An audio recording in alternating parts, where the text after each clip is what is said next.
Political anxiety is increasing in Canada, and some of us face this dilemma. What's a progressive thinking voter to do? You may not be thrilled with the current government and think it's time for new ideas, and it's tempting to buy into the misinformation coming from Pierre Poilievre, someone who I don't think has said anything positive about Canada ever. Honestly, it's like the man hates the very country he so desperately wants to be in charge of. Maybe you're angry because it seems like you're not getting ahead, and you blame Justin Trudeau for all of it. Maybe you're getting pretty tempted to vote Conservative in the next election. This video is going to take a look at that, and how to work through conflicting emotions. You care about all Canadians getting ahead. You know that's not likely to happen under a Conservative government, but you're really tired of the current government and its leadership. Do you vote for the party of the loudest guy in the room, or is there room for a more thoughtful approach? It seems like a lot of people want Canada's current Liberal government to go, and we can debate whether that's justified or not. There's lots to suggest that, up until a few months ago, Justin Trudeau has actually done a reasonably good job over his years as Canada's leader. But this video is not going to try to convince you that how you feel about the Prime Minister isn't right. You feel what you feel. What I do want to stress is you vote for the MP of your riding, not for the Prime Minister. Our electoral system in Canada is not the same as it is in the US, thankfully. The really hard part of all this is separating the Prime Minister from your local choice, but that's what you should really focus on. Is your local candidate someone who has shown they care about you and about everyone in the area you live? Do they look at problems and help figure out a path to solve them?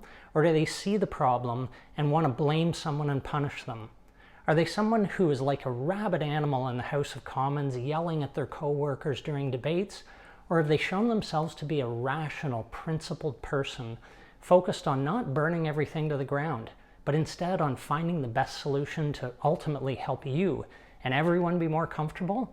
That's where your choice is. And whether it's a candidate in your local riding or party ideas at the national level, have they told you what they're going to do? Or are they just stoking your anger? It's one thing to yell about the current government sucking, but if nothing follows that except vague words that a different government would make it way better, you should want to know. You're owed an explanation of how someone else will do things differently and how their way is better. That's what makes it so hard for me when I listen to Conservatives. They do a lot of yelling about how everything is broken, but I genuinely want to know what their ideas are. Maybe they have better ideas, but on most issues I really don't have a clue about what they would do. Climate change, for instance. All I've heard is that they're going to get rid of the things that actually work, like fuel efficiency standards, oil and methane gas caps, and of course the carbon tax.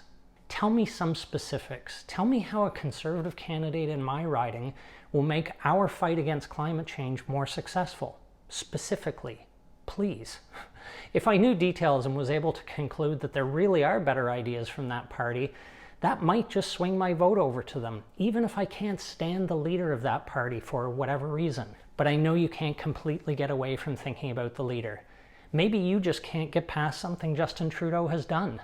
Maybe you're suspicious about why Pierre Poilievre won't get a security clearance and why there's so much in the news about foreign interference benefiting him. Maybe you think Jagmeet Singh cares way too much about everyone and you think he'll spend the country into oblivion. Your choice when you vote can certainly be influenced by the leader. And even though you might be right pissed off with everything at the moment in time, an important question to ask yourself is our current leader genuinely trying to help everyone in Canada be better? Or are they so bad that I must vote for another party out of spite? You know that saying, throw the baby out with the bathwater? Maybe it applies here. Voting for another party because you hate the current Prime Minister may end up leaving the country worse off because the Prime Minister's party itself actually had some good ideas about making the lives of everyone better. A fascinating section of an article written by Alex Marland in September 2021 in Policy Options talked about how things used to be way back in Canada's history following Confederation. Some MPs picked a party after the election to maximize their bargaining power. Parliament was filled with personalities and characters who kept party leaders on their toes and who weren't afraid to take a public stand to advocate for their constituents. That's an interesting idea. And I'm not going to talk about strategic voting too much in this video, but I get the appeal. Some people may be so against the ruling government that they take on an anything but the Liberals approach. It can be very tempting, but I like the notion of voting for something rather than voting against it. What do you really want out of Canadian society? And which candidate and party is more likely to achieve some of that vision for you? I think that's a good way of approaching your choice in an election. Sure, it may result in you being a bit disappointed that your preferred party isn't forming a majority government, but it may result in you being happier with your role. Let's say you're fed up and you vote for the Conservative candidate in your riding in the next election. Did your vote contribute to a Conservative majority, for instance? And how will you feel a year later when you come to the realization that they are in fact not making anything better for you? Grocery prices are still high. You're not getting $1,000 a year from the carbon tax rebate anymore.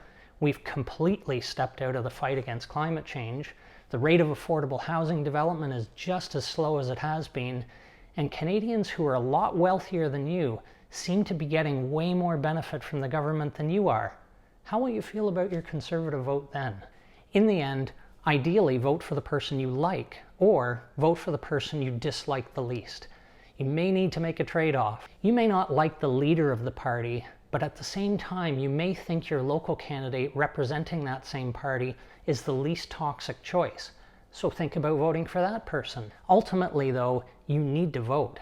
If you don't think there's any good choices, or if you know your preferred candidate isn't likely to win, you gotta vote anyway. The more votes a losing candidate gets, the stronger the message is to the winner. Winning candidates pay attention to those numbers. Sure, the winner will dance around and declare they have this overwhelming mandate and make it out like everyone in their riding agreed they're the best one to lead and their ideas are the best. But behind the scenes, they pay attention to their votes against, because they're already thinking about the next election and what they're going to need to do to win those votes. More votes for a candidate with progressive ideas may mean a Conservative winner of that riding takes a harder stance on their party's more offensive policies. Maybe they'll be more willing to consider progressive ideas if they know a good chunk of their constituents voted for other candidates who promoted those ideas. Wouldn't it be great if one day there was an ability for everyone to set aside their personal dislike of the Prime Minister of the day and objectively look at the solutions being put forward for the problems Canadian society faces, and actually seeing value in some of them, you know, working together? But sadly, it seems like that day is not today. Maybe some sort of electoral reform would make us all happier with the outcome of our elections. Have a look at this video to learn more about that.